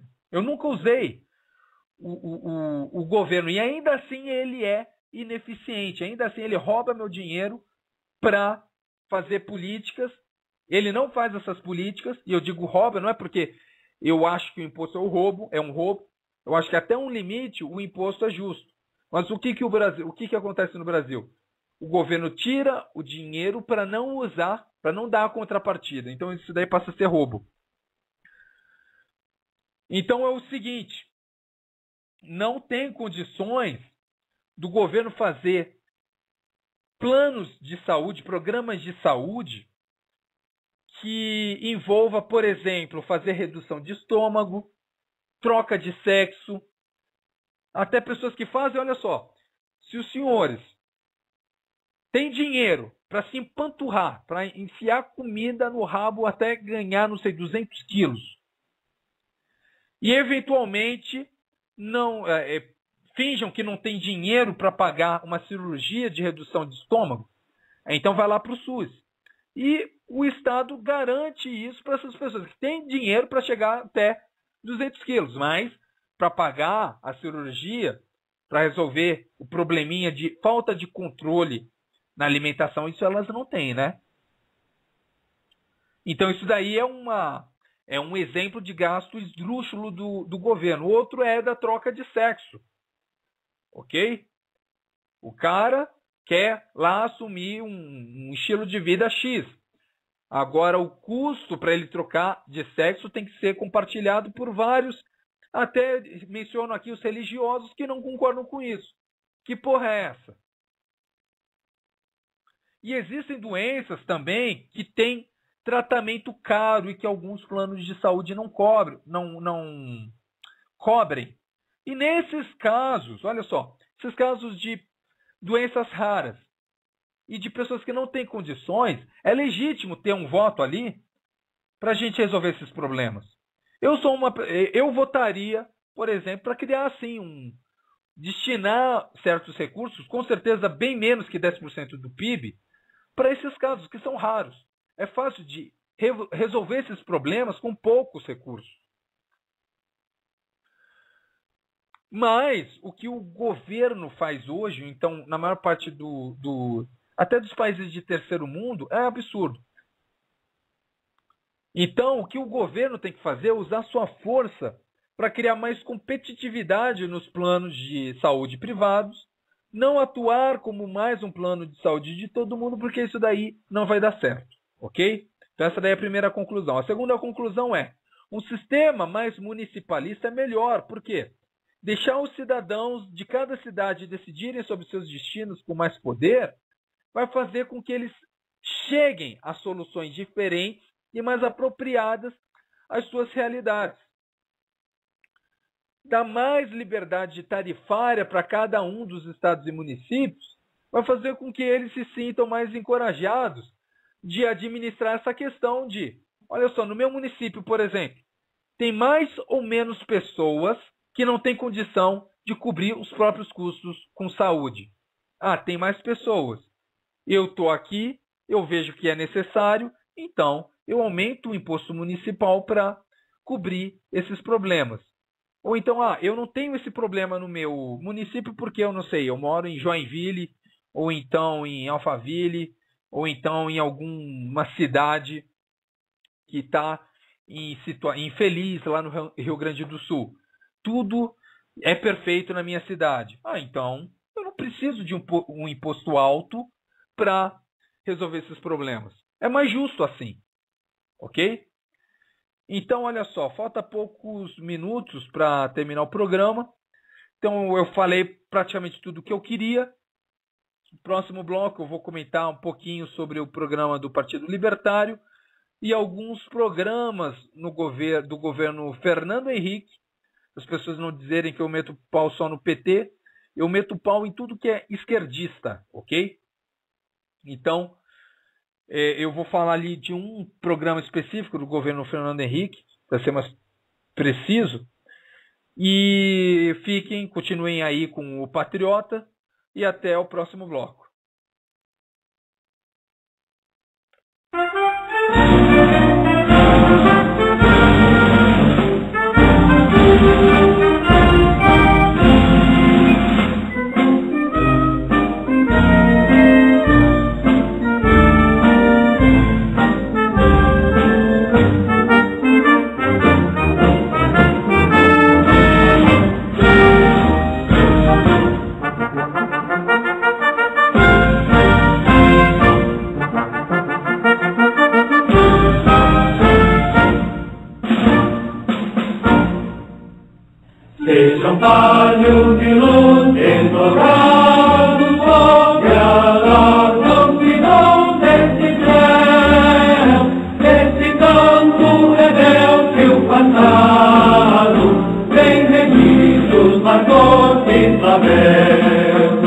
feito hino de glória que vale, esperança de um novo porvir, com visões de triunfo em mare, vem por ele lutando subir.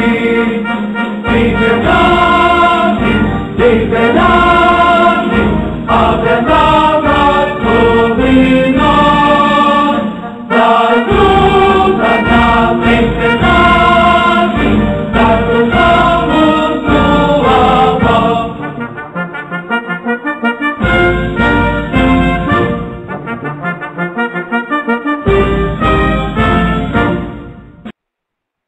É isso aí. Chega de hino da proclamação da República. Eu gosto muito desse hino. Eu só não gosto de uma parte, que é aquela parte do final que fala assim: Eia, pois brasileiros, avante. O Eia parece que está tratando os brasileiros que nem cavalo. Então eu não gosto da última parte do hino. O resto eu acho muito bom.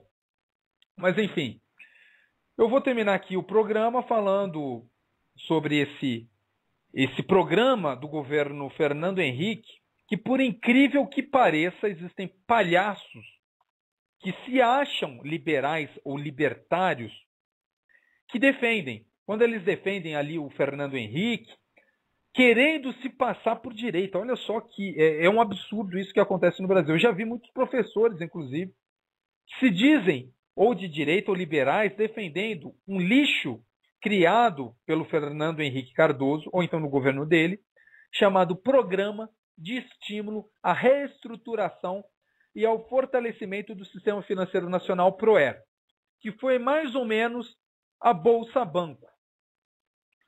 Okay? Em dezembro de 96, o Fernando Henrique ele disse assim que os custos não passariam de 1% do PIB. Depois, os presidentes do Banco Central, o Gustavo Loyola e o Gustavo Franco, eles garantiram em várias entrevistas que os gastos foram de mais ou menos 3% do PIB. Mas depois, alguns órgãos calcularam de fato ali o que teria sido o custo do PROER, e esse custo varia de 60 bilhões de dólares.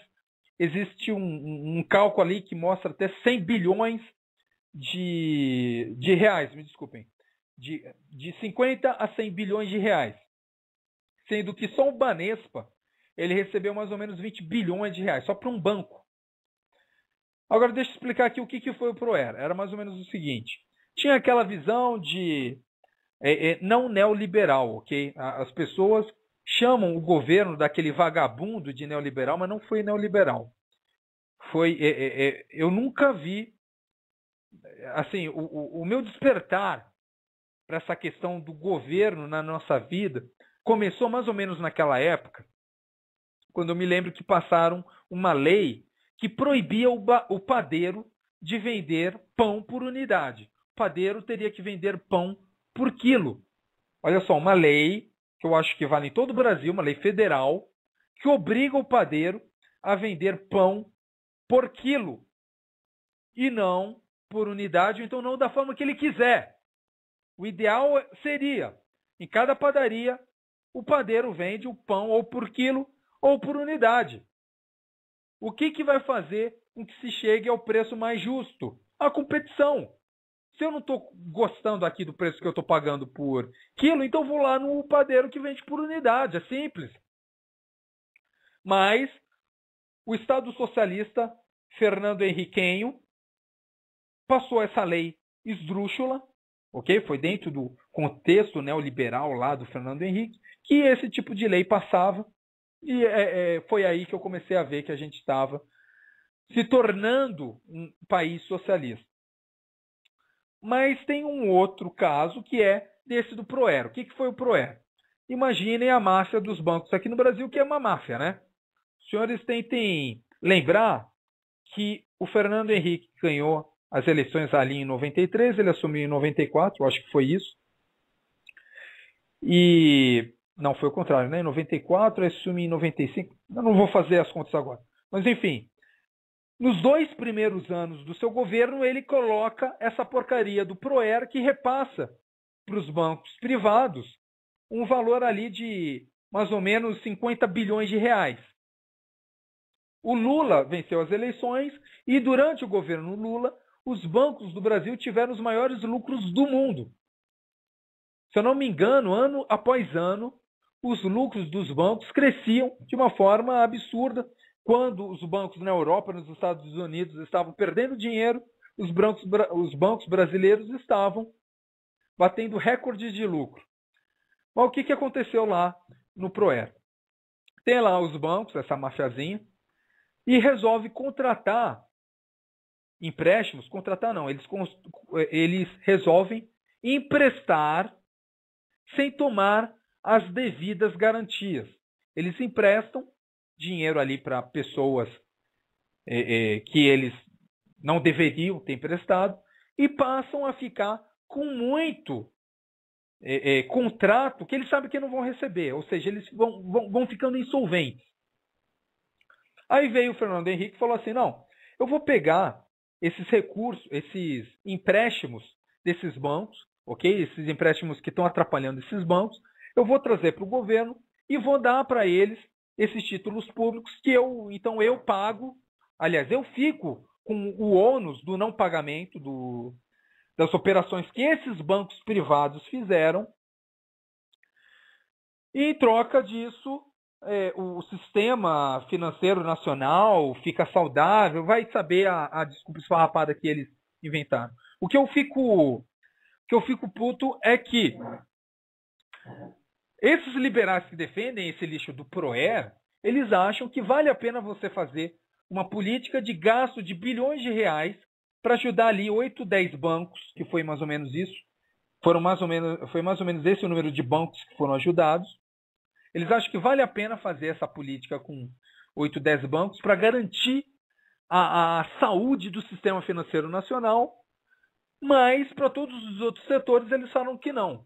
Não vale a pena gastar 50 bilhões de reais para deixar o setor, não sei, de produção de celular mais saudável, então da construção de iPad, ou então de Xbox, ou então de carro, ou de casas, não importa.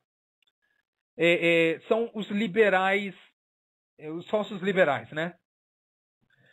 E, assim, eu só gostaria de relembrar esse caso aí do Proer, que foi um absurdo, que foi uma política absurda no governo do Fernando Henrique, e que alguns liberais ainda defendem, e eu só estou dizendo isso para os senhores ficarem de olhos abertos. Quando alguém defende esse tipo de lixo, ele não é liberal, ele pode se achar liberal porque também é retardado, ele pode estar tentando convencer os senhores de que eles são liberais, porque eles são pessoas maldosas, mas eles não são liberais, ok?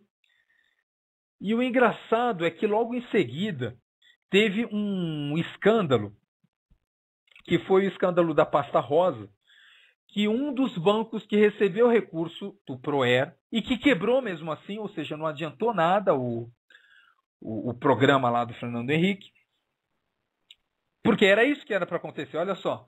Porque qual a visão do liberal em relação a essa questão da saúde do sistema financeiro nacional? Pega esses bancos que não souberam para quem emprestar e deixa eles quebrarem. Tem que quebrar mesmo.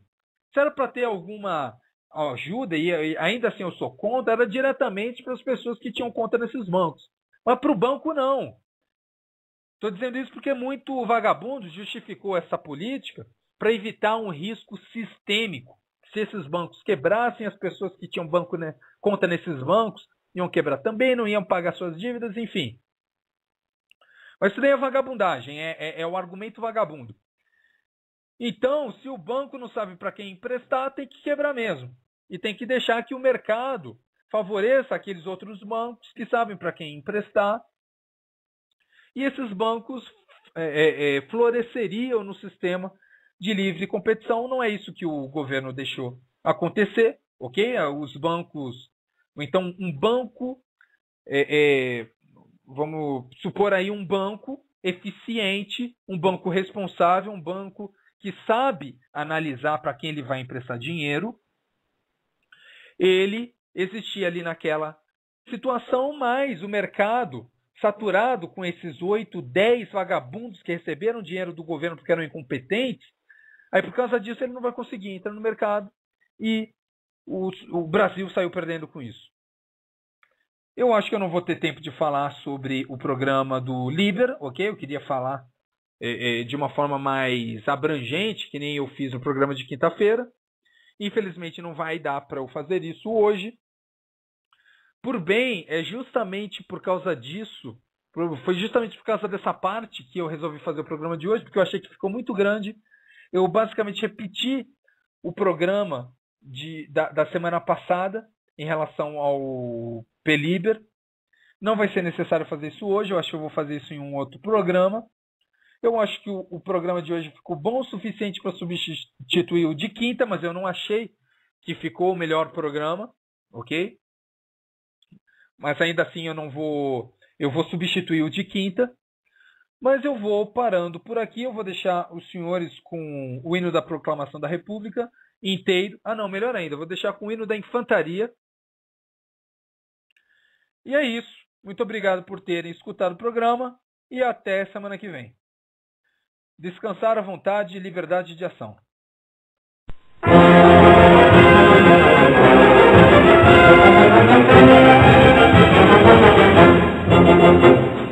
Nós somos esses infantes, cujos peitos amantes nunca temem lutar. Vivemos, morremos para um Brasil nos consagrar. Nós, feitos nunca vencidos, de valor defendidos, no fragor da disputa. Mostremos que em nossa pátria temos valor imenso, no intenso da luta. Essa nova infantaria das armas da rainha, vou te daria a vida minha, e agora prometida nos campos de batalha, tá contigo, eu te inimigo, pelo fogo da metralha. Essa terra majestade das linhas combatentes, essa entidade dos mais valentes, no fogo da vitória, marca nossa alegria. Eu gritarei, essa nobre infantaria. Brasil, te darei com amor toda sempre vigor em meu peito sem terra. Teve eu, meu nobre amigo, para a guerra. Oh, meu amado Perdão, sagrado pavilhão, que agora é conosco. Com luto, brilha a força exprime, e do alto se fala, quando o rosto se fala. É da nova infantaria das armas da rainha, vou te daria a vida minha, e agora prometida nos campos de batalha. É contigo, eu te inimigo, pelo fogo da metralha. Essa eterna majestade das minhas combatentes, essa entidade dos mais valentes. Quando o nome da vitória marca nossa alegria, eu gritarei, essa nova infantaria.